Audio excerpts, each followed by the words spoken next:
Comment libérer l'humain pour mieux innover? C'est la question à laquelle a tenté de répondre Georges Fontaine. Bonjour. Bonjour. Merci d'être présent sur ce plateau. Vous êtes président du conseil de surveillance de Tecné, une entreprise spécialisée dans l'étanchéité et les soupapes de sécurité. Quelques mots-clés, chiffres clés sur l'entreprise, votre activité, votre secteur? Oui, une entreprise que j'ai créée il y a maintenant 35 ans, 34 pour être précis, et qui maintenant est gérée par ma fille, ce qui me laisse un petit peu plus de temps pour être parmi vous. Alors justement, vous êtes investi dans le réseau Entrepreneurs d'avenir puisque vous êtes le responsable du réseau Rhône-Alpes. Quelle était votre mission aujourd'hui lors du Parlement? Je l'évoquais, répondre à une question, mais quoi d'autre? Alors tout d'abord, réseau Entrepreneurs d'avenir, oui, mais aussi réseau Entreprendre Rhône-Alpes, qui est un réseau qui appartient à la même tendance, c'est-à-dire aider à la création de l'emploi et le bien-être des salariés. Alors pourquoi être autant investi dans cette nouvelle forme d'entrepreneuriat, dans ce nouveau management? Pourquoi être responsable? Alors déjà, c'est pas un investissement récent puisque c'est dans l'ADN de la société Tecné. Pourquoi? Je pense qu'on a des convictions tous et qu'il faut les défendre. Alors au niveau de votre table ronde, on essayait d'évoquer l'humain avec l'innovation. Pourquoi ces deux mots-clés peuvent très bien se marier ensemble? Parce qu'on ne peut pas être innovant si on n'est pas libre. Vous avez réponse à tout.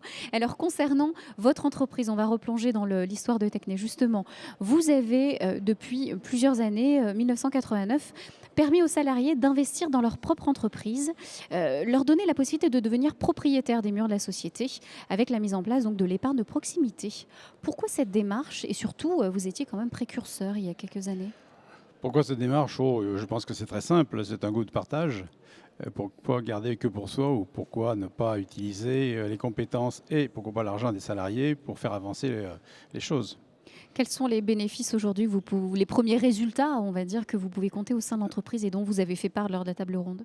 Bon, déjà, les salariés, quand ils rentrent le matin, ils ne rentrent pas à la boîte, ils rentrent chez eux. Ils sont Puisqu'ils chez sont eux. propriétaires des murs. Donc c'est déjà une grande chose. Deuxièmement, tout le monde sait qu'une SCI est quand même une merveilleuse vache à lait. Donc autant partager cet argent avec les salariés plutôt qu'avec des organismes financiers, par exemple.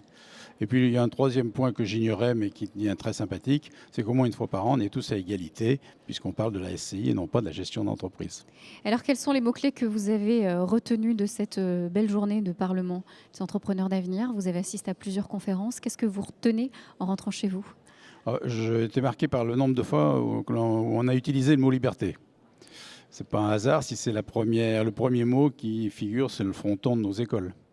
Merci beaucoup d'être venu sur ce plateau témoigner. Je le rappelle, Georges Fontaine, vous êtes président du conseil de surveillance de Tecné. Merci. Merci.